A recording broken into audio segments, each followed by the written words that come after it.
आता आपल्या आवडत्या मालिकेचे संपूर्ण भाग मालिका प्रसारित झाल्यानंतर लगेचच पाहू शकता फक्त सन नेक्स्ट वर। भारतातील प्रेक्षकांसाठी मोफत सेवा।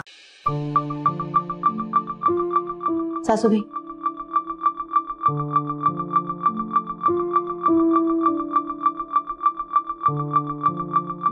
बाबा, होय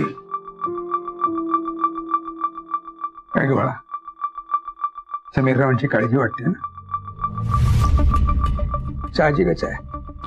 हे बघ, कुटुंबातल्या कोणा एकाला जर आपल्यापेक्षा जास्त त्रास भोगावा लागत असेल तर घरातल्या इतरांनी थोडंसं धीराने घ्यायचं असतं।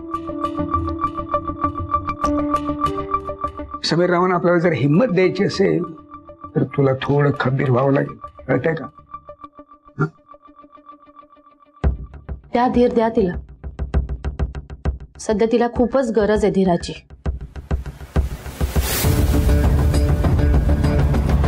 आणि तिच्या मनाची समजूत घालून ठेवा की निर्णय काही झाला तरी तिला शांतच राहायचंय, कारण समीर काय आता परत येणार नाहीये।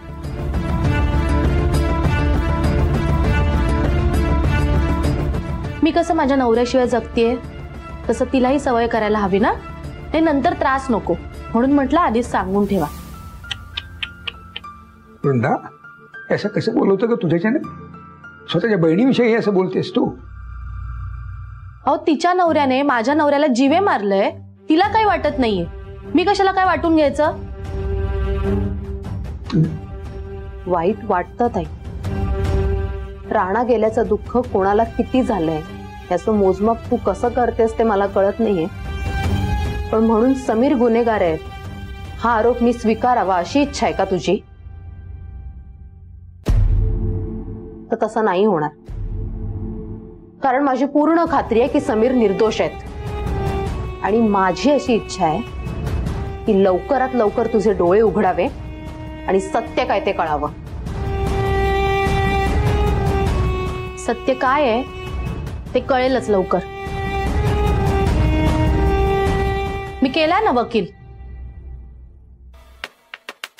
अगं पण ही केस सरकारी वकील लढणार होते ना, मग तू कशासाठी केलास आणखी वेगळा वकील?